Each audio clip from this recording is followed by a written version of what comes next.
perubahan-perubahan untuk kurikulum merdeka. Ada kurikulum merdeka berubah dan ada kurikulum merdeka berbagi. Nah, SDM memilih yakni kurikulum merdeka berubah. Nah, kita masih mengharapkan yang namanya perubahan-perubahan dalam model pembelajaran. Ada orang menyatakan memang berganti menteri, berganti kurikulum. Kan tetapi bukan itu yang menjadi sasaran kita. Ya. Mengapa dijadikan kurikulum merdeka? Kalau dikatakan merdeka, apa itu kira-kira arti yang dulu? Merdeka. Oke, Febri, merdeka, Bu Febri. Bebas. Nah, artinya kalau selama ini oleh pemerintah yang menetapkan tujuan pembelajaran, yang menetapkan kompetensi, semua ketetapan-ketetapan baku ditetapkan oleh pemerintah. Begitu. Nah, sehingga yang terjadi adalah yang namanya kreativitas. Kreativitas guru maupun kreativitas siswa terbatas. Nah, pemikiran itu oleh pemerintah melalui Menteri Pendidikan diluncurkanlah yang disebut dengan kurikulum merdeka. Kalau tadi arti merdeka adalah bebas, berarti diberikan kebebasan kepada siapa? Kepada satuan pendidikan untuk membuat kurikulumnya. Tapi dengan catatan yang namanya tujuan pembelajaran tetap yang dari pemerintah dan kemudian pengembangannya oleh satuan pendidikan melalui guru-guru pembelajaran. Nah, Bapak dan Ibu yang membedakan dengan kurikulum K13, tadi kita katakan K13 itu ya diberikan kebebasan memang. Diberikan kebebasan kepada eksplorasi daripada guru. Akan tetapi masih terbatas. Dasar ini sekali lagi oleh pemerintah mengadopsi yakni pendidikan yang dilaksanakan oleh Ki Hajar Dewantara. Kalau ditanya Ki Hajar Dewantara, Ibu Sinambela, ingat siapa? Ki Hajar Dewantara. Nah, Ki Hajar Dewantara adalah silakan Bu, pahlawan pendidikan. Dan sekaligus kenapa dia dikatakan pahlawan pendidikan? Karena pertama dia yang menjadi Menteri Pendidikan pertama. Kemudian dasar kedua adalah bahwa dia yang mendirikan sekolah, yakni taman siswa, ya, taman siswa. Jadi 2 Mei itu diambil dari Hari Pendidikan. 2 Mei di Indonesia diambil dari tanggal lahirnya Ki Hajar Dewantara. Nah, Ki Hajar Dewantara memiliki yakni semboyan pendidikan itu. Pertama adalah Hikmah Diamamungkaso, Tuturi Handayani, Ingarso Sutulodo. Ya, ada 3 prinsip yang dinyatakan oleh Ki Hajar Dewantara. Pertama, dari depan dijadikan teladan bahwa guru itu pamong, itu guru adalah pamong. Pamong itu ada di depan yang menjadi teladan, ya, yang menjadi teladan bagi siswanya. Kemudian kedua, bahwa guru itu berada di tengah, ya, untuk rasa nyaman, berada di tengah para siswa, ya, rasa nyaman siswa. Dan kemudian Tuturi Handayani itu berarti menyatakan guru mendorong siswa. Orang yang mendorong berarti berada di belakang. Bukan berarti posisi pengajaran bahwa guru berada di belakang. Tapi pada prinsipnya sikap itu yang dijadikan oleh Ki Hajar Dewantara, bahwa guru itu memberi dorongan-dorongan. Itu dasar pemikiran mengapa dilahirkan kembali, digali kembali, yakni pembelajaran yang dilaksanakan oleh Ki Hajar Dewantara. Dan kemudian Bapak dan Ibu, bahwasanya dengan kurikulum merdeka kita diberi kebebasan. Ya, kalau kaki aku merdeka tadi adalah bebas, diberikan kebebasan untuk mengembangkan kurikulum itu sendiri sesuai dengan pertama apa? Karakteristik. Selama ini terlalu dipaksakan. Orang tinggal di pegunungan, tapi dipaksakan harus menangkap ikan. Ya. Atau sebaliknya, orang yang tinggal di perkotaan dipaksa untuk bertani. Atau sebaliknya juga petani dipaksa untuk tinggal di kota. Nah, sifat ini dinyatakan menjadi terikat. Akan tetapi dengan kurikulum merdeka, maka diberikan kebebasan bagi satuan pendidikan dalam artian guru-guru dan semua yang ada di sekolah itu untuk pertama menyesuaikan dengan karakteristik sekolah. Tentu dasar pemikiran pertama ada pemetaan bagi guru, bagi satuan pendidikan atau bagi pihak sekolah untuk memetakan apa sih yang menjadi kekuatan sekolah kita. Kalau kita mau menyatakan SDRK 6 dengan potensi yang ada baik dari tenaga pendidik, dari yayasan maupun dari pihak orang tua, apa kira-kira potensi keunggulan, ya, keunggulan yang ada di SDRK 6? Ibu semua kali.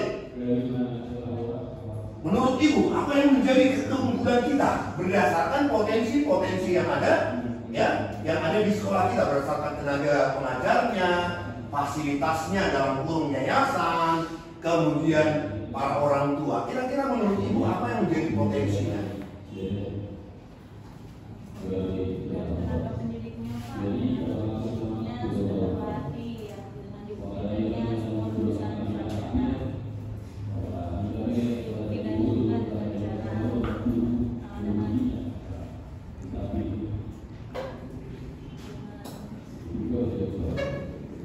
Oke, dengan fasilitas gedung yang ada ya, dengan fasilitas gedung yang ada itu juga menjadi salah satu kan, dengan beton semua, hitung-hitung terhindar dari yang namanya banjir. Oke, ada lagi Bu?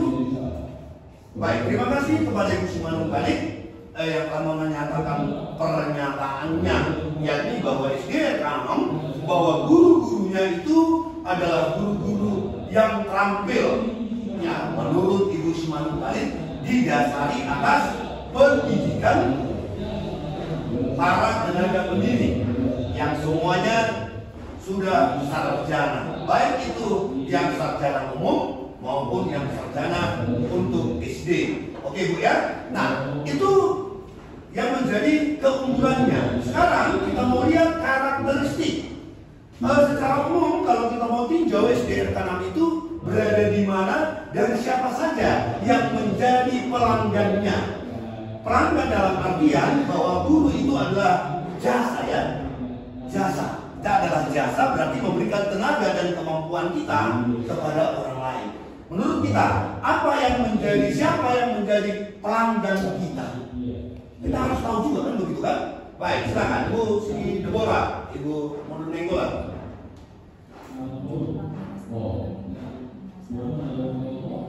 Ya, masyarakat yang ada di daerah sini, kalau Ibu mau lihat, kira-kira siapa saja? Baik itu dari apa profesinya, ya, para pedagang. Oke, secara umum kita setuju ya bahwa SDRK 6 berada di kompleks bisnis. Bisnis dalam artian jangan membayangkan dulu ekspor impor. Bahwa setiap hari di keluarga SDRK 6 ada yang namanya transaksi. Karena rata-rata bahwa SDRK 6 itu orang tua siswanya adalah pedagang. Nah, konon catatannya pedagangnya adalah pedagang kaki lima, ya. Ya pedagangnya semua, tapi pedagang kaki lima tentu berbeda dengan para pengusaha-pengusaha atau konglomerat. Dari segi kehidupan, bahwa kita katakan kita bukan menjengkali orang tua di sini tergolong menengah ke bawah, ya, menengah ke bawah. Nah, oke, itulah yang menjadi kita nyatakan modal kita untuk mengembangkan sekolah ini. Pertama tadi gurunya guru hebat dengan sarjana pendidikan, kemudian kedua tingkat fasilitas mumpuni ya, mumpuni dan memadai. Kemudian ketiga bahwasanya orang tua yang menyekolahkan anaknya adalah para pedagang. Nah, berbicara tentang pedagang atau berbicara tentang pusat pasar. Kalau dinyatakan pusat pasar, Ibu Maria, apa yang ada di benak Ibu? Pertama, ya, kegiatan ekonomi. Dua,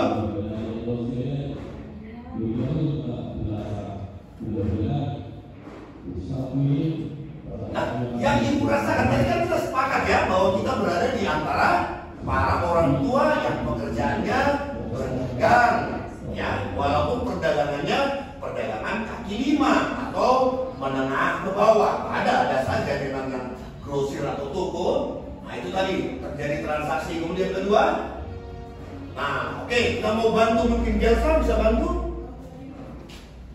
Kalau dikatakan pusat perdagangan berarti terjadi transaksi, benar ya. Kemudian kedua apa?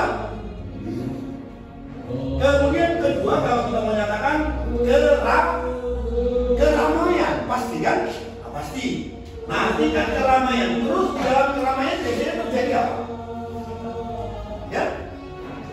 Kemacetan. Selain kemacetan apa lagi? Ribut, polusi, kriminal. Ya, ketempatan pusat pasar yang ada di kita itu adalah daerah pusat pasar tradisional, bukan modern. Ya, kalau bukan modern itu tadi ada keramaian, ada kebisingan, kemudian ada polusi, khususnya untuk wilayah yang dekat dengan sekolah kita adalah polusinya. Ya, kalau kita berangkat ke pasar itu, ya beceknya luar biasa. Ya, kemudian tingkat kriminal sering terjadi, yakni pencopetan dan lain-lain. Nah, dengan kata lain kita mau nyatakan itulah yang menjadi modal bagi kita. Ya, itu jadi modal bagi kita. Modal apa diambil dari situ? Ya, itulah tantangan yang harus kita hadapi. Nah, itu yang menjadi karakteristik kita. Kalau begitu, dari keunggulan yang kita miliki plus kita nyatakan tadi itu sebagai kemiringan atau kekurangan. Kalau begitu, apa yang mau kita ciptakan di SDRK? Ya, tadi plusnya sudah Pak ya, plusnya sudah, minusnya lingkaran masyarakatnya juga sudah.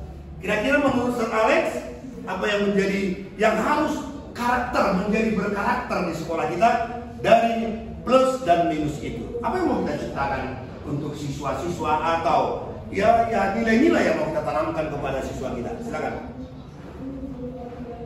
Yang pertama Pak, karena mayoritas pekerjaan dari orang tua di SDRK adalah pedagang, yang mau ditingkatkan dari anak, karakter yang diharapkan adalah sikap berdaya juang. Yang pertama. Kedua adalah karakter di mana si anak itu memiliki kerendahan hati. Artinya tidak sefrontal orang di pasar tradisional yang dengan keributan. Jadi selama ini SDRK 6 itu membentuk anak menjadi lebih tertib, menjadi lebih taat, dan juga menjadi anak yang bisa mengontrol dirinya, ada pengendalian diri dalam hati si anak. Jadi SDRK 6 itu memberikan dampak positif bagi anak-anak yang didaftarkan di SDRK 6 sehingga mereka menjadi anak yang lebih baik, bukan menjadi anak yang lebih buruk. Kira-kira seperti itu. Baik, terima kasih Sir Alex yang telah menyatakan gagasannya bahwasanya dengan kehadiran SDRK 6 mau mengharapkan melatih anak-anak itu untuk tingkat pertama pelayanan tadi ya. Nah, karena memang jujur kita katakan bahwa pelayanan itu adalah merupakan sesuai dengan misi SDRK 6. Melalui pelayanan akan lahir yang namanya kesejahteraan. Ya, dasar pemikiran kita kemarin sederhana. Ketika orang berkunjung ke bank, pasti akan ditanya, ada yang bisa saya bantu? Apalagi Pak, udah siap pun kita tadi bicara di awal contohnya, saya mau perbaiki ATM saya, mau ganti ATM. Sudah selesai dikerjakannya, dia tanya lagi kan? Dia tanya lagi, apalagi Pak yang bisa dibantu? Begitu. Nah, kurang lebih sama. Semakin orang melayani orang lain dengan baik, maka orang lain akan menjadi senang dan akan mengingat kita udah SDRK karena pelayanannya luar biasa. Kemudian apalagi yang kedua tadi Pak, untuk bukan melatih mereka menjadi kriminal, tapi coba untuk mengontrol mereka supaya apa? Supaya ke arah yang lebih baik. Dengan bahasa lain kita sering sebut dengan istilah disiplin, ya, disiplin. Kemudian ada satu lagi juga yang perlu kita nyatakan mungkin, bahwa siswa itu terbiasa untuk bangun pagi. Karena orang tuanya masuk ke pasar pagi. Orang masuk ke pasar pagi kalau bangun kesiangan, tentu nggak jadi jualan kan? Nah, nggak jadi jualan. Nah, itulah hal-hal positif nanti yang akan kita coba kembangkan melalui pembelajaran di SDR Tanam, melalui dimensi ya P5 atau sesuai dengan agama kita, agama Katolik atau orang yang beragama, kita coba ciptakan mereka. Baik, para bapak dan ibu guru yang hebat, yang terhormat, bahwasanya dengan adanya kurikulum merdeka, bahwa dalam proses pembelajaran itu terjadi beberapa pembeda. Atau selama ini sebenarnya kita tahu bahwasanya memukul siswa tidak boleh. Akan tetapi sering kita lakukan. Atau mungkin juga dalam hal mengajar, kita sering menyatakan, udah tahu ya siswa itu. Ya, kita langsung saja mengajar, dan kita selama ini lebih condong satu arah, ya, hanya satu arah, hanya guru sebagai narasumber. Nah, dalam kurikulum merdeka, bahwasannya yang menjadi pelaku utama dalam proses belajar mengajar adalah siapa? Siswa. Karena sungguh memang yang namanya belajar berarti pengalaman, ya. Dan kemudian setelah dia siswa, dan kemudian yang lebih diunggulkan adalah proses. Dan kalau selama ini atau di proses dalam hal ini nanti hubungannya dengan asesmen. Apa itu asesmen? Berarti penilaian. Nah, kita lebih condong selama ini bahwasanya di akhir, ya, penguasanya di akhir, tanpa memperhatikan proses tahapan awal dan kemudian di proses tahap awal proses. Di akhir kita sudah contoh di akhir. Kau nggak bisa kau, cuma apa kita terserahkan, sudah kita nyatakan ujian, kita buat soal. Nah, dari soal kita analisa, Anda belum dapat dari sini. Seharusnya dalam kurikulum merdeka bahwa dinyatakan bahwa pembelajaran itu mulai dari tahap awal. Tahap awal kira-kira menurut Ibu Hermina apa saja yang dipersiapkan oleh seorang guru? Tahap awal. Kesiapan diri siapa? Tuh, itu. Elsa, bisa tambah? Nah, dari pembelajaran kita, dari materi yang kita tahu, bahwasanya pertama yang harus kita nyatakan kesiapan diri. Kesiapan diri itu berarti kita sungguh menjadi seorang guru, persiapkan diri. Kemudian apa yang kita lakukan? Yakni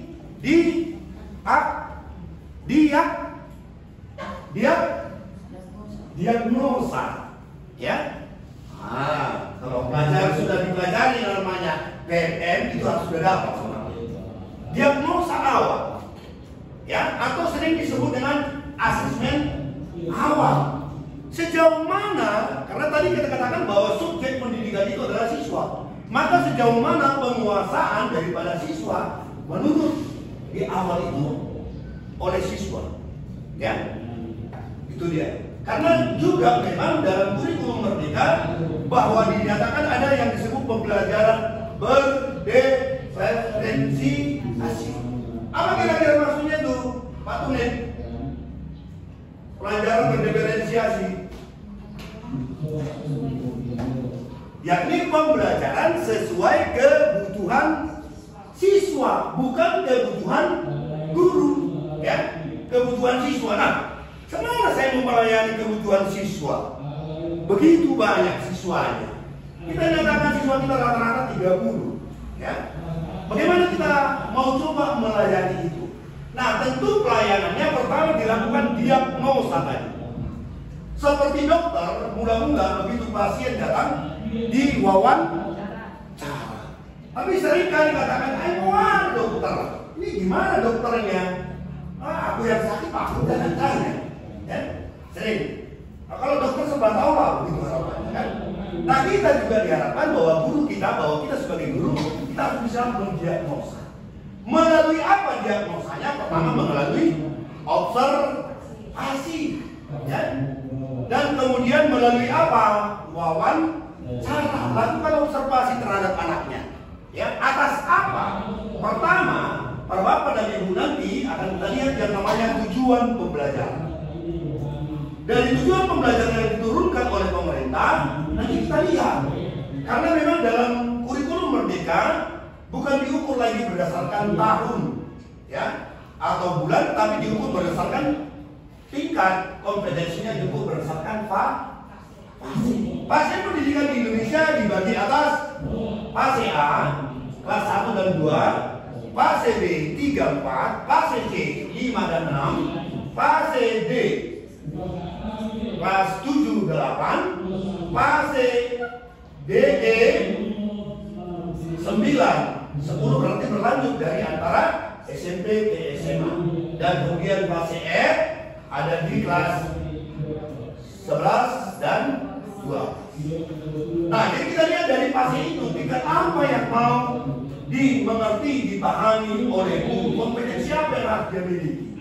Dari sana kita melakukan yang disebut dengan pengamatan atau observasi. Setelah kita observasi, kemudian setelah diobservasi, diwawancarai, termasuk karena memang tidak semua lagi manusia. Kalau pengajaran dulu kan satu arah, semua mau dijadikan sama. Pada tingkat kemampuan manusia dan selera manusia itu cita-citanya juga berbeda, ya, tidak sama. Jadi kita masuki yang namanya pembelajaran berdiferensiasi adalah pembelajaran sesuai dengan kebutuhannya. Jadi ketika itu dulu itu haus, ya, Ibu Bella ini, Febri ini lapar, jangan berikan dua-duanya nasi, ya. Tapi berikan sesuai kebutuhannya. Dalam artian, dari mana kita tahu nanti untuk membedakannya? Bapak Ibu, saudara yang terhormat, nanti guru-guru hebat nanti dalam proses selanjutnya kita akan pelajari yang namanya proses pembelajarannya. Ada 6 anak, tentu 6 cita-cita. Walaupun 6 cita-cita, tapi tingkat kemampuan berbeda. Nah, dari hasil analisa kita, dari hasil observasi kita, kemudian wawancara kita, kemudian kita buat yang namanya analisis. Oh, ternyata yang anak ini tingkatnya masih tingkat, kalau di kelas 1 tingkat awal membaca. Ini sudah kenal guru. Yang ini belum mengenal apa-apa, dan yang ini sudah lancar. Kita bagi atas 3 kelompok atau 2 kelompok, tergantung gurunya menganalisanya. Yang belum tahu di kelompok A, yang sudah mulai tahu di kelompok B, yang sudah lancar di kelompok C. Nah, ini prosesnya sekaligus belajarnya. Jadi kalau misalkan Ibu Bapak selama ini mengajar dengan ya 1 persatu ketepatan bisa dilayani, ya. Tapi pada umumnya diharapkan bahwa dalam sebuah proses terjadi 3 pembelajaran, maka dikatakan sesuai kebutuhannya. Jadi selama ini kan oke, kita membaca A, B, C. Yang sudah lancar biasanya ini diam atau akan mengganggu anak. Pasti kan? Pasti akan mengganggu anak. Ya nggak mungkin lagi dia mau mengeja, ya, nggak mungkin mau mengeja. Dan kemudian kalau nanti misalkan saja kita mau tahapan itu, maka kita buat yang ini berupa rubrik atau penilaian. Apa-apa saja kemampuan-kemampuan yang harus dimiliki oleh siswa setelah proses belajar mengajar. Dilakukan pengamatan, yakni dengan membuat rubrik atau asesmen penilaian. Anak ini sudah tingkat mana? Anak ini sudah tingkat mana? Anak ini sudah tingkat mana? Nah, kalau kita ambil kasus, apa yang terjadi tadi? Yang belum mengenal huruf dan kemudian di sini sudah mulai mengenal, dan yang sana sudah lancar, tentu melalui tugas-tugas itu dalam proses belajar mengajar kita buat pengelompokan, mereka mengerjakan yang sudah lancar berarti melakukan membaca. Ya, mereka mungkin kita jadikan tampil di depan. Bahasa lain sering dinyatakan orang dengan istilah teman belajar, teman sejawat. Mereka mengajari temannya. Nah, dalam proses pembelajaran pengenalan huruf, saya pikir ada langkah-langkah untuk itu. Kalau kita mau lebih dalam, walaupun ya lebih dalam, mempelajari yang namanya plat, bom,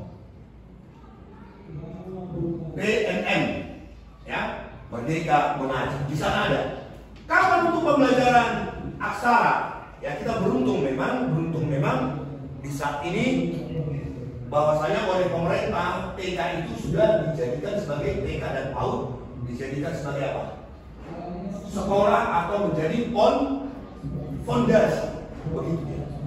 Jadi di TK diharapkan kemampuan pengenalan.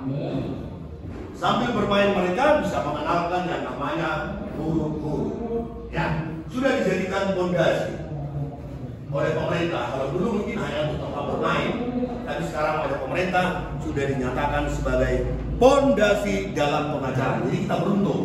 Nah, kemudian para bapak dan ibu, berdiferensiasi tadi sudah, kemudian diagnosa juga sudah, dan kita lanjutkan yang menjadi keunggulan atau yang harus kita lakukan pada diri anak adalah bahwasanya di pembelajaran di SD atau secara khusus mungkin untuk bidang studi IPAS, bahwa kalau kurikulum yang lama IPA dan IPS terpisah, tapi untuk kurikulum Merdeka IPA dan IPS menjadi satu, menjadi IPAS.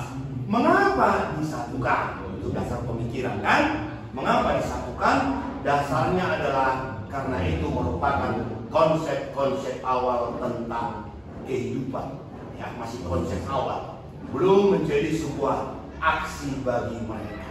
Dan kemudian untuk IPAS, para bapak dan ibu, sesungguhnya yang diharapkan adalah proses. Nah, proses dalam pembelajaran boleh dilihat juga nanti, boleh dipelajari lagi langkah-langkah apa yang dilakukan. Tentu saja, yakni yang disebut dengan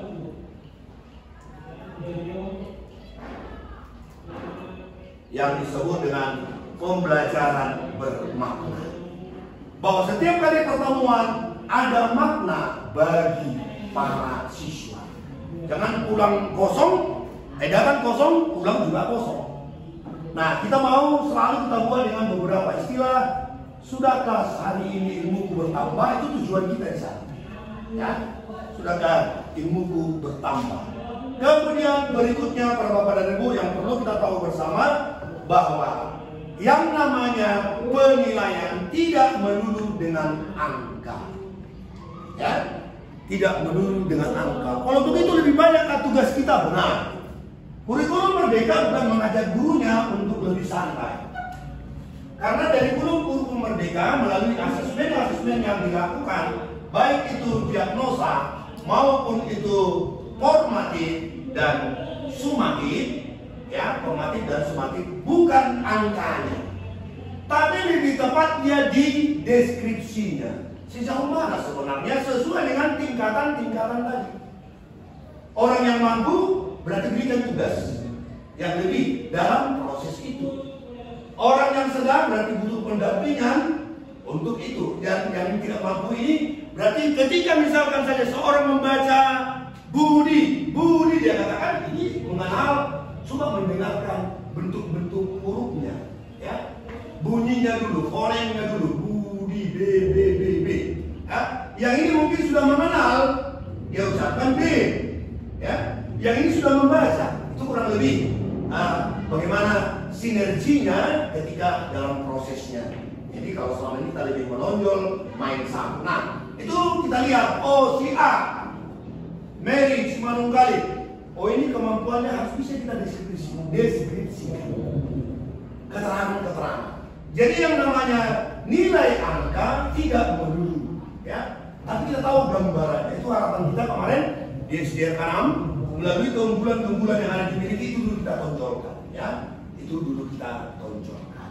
Dan kemudian untuk asesmen ada setelah selesai satu pembelajaran kita sebut dengan istilah formatif. Selesai satu tema baru laksanakan dengan sumatif. Nah, dalam pengisian raport boleh kita ambil dari sumatif. Sementara dari formatif sebagai pendukung saja, ya. Jadi ada yang namanya deskripsi, ada yang menjadi angka. Tapi harus lebih dominan kepada proses yang diharapkan, ya. Prosesnya yang diharapkan. Baik. Itu mungkin para Bapak dan Ibu yang diharapkan dari kita sebelum kita pengenalan singkat tentang yang namanya kurikulum merdeka, ya. Dan kemudian dalam aksi-aksi, dalam perbuatan kita ini bagaimana kita mengerjakan, ya, membuat sebuah modul ajar atau membuat yang namanya modul ajar kurang lebih RPP. Tahapan-tahapannya di pertemuan berikutnya akan kita lanjutkan. Akan tetapi sebelum saya tutup dalam pertemuan ini, adakah yang mau diusulkan? Bagaimana sih pengalaman itu? Bertambah enggak? Bertambah enggak ilmuku hari ini? Apa yang ku alami? Ya, apa yang ku alami dengan kurikulum merdeka ini? Ya, dengan duduk bersama dengan kita, apa yang saya alami? Ya, itu namanya disebut dengan asesmen. Asesmen apa itu?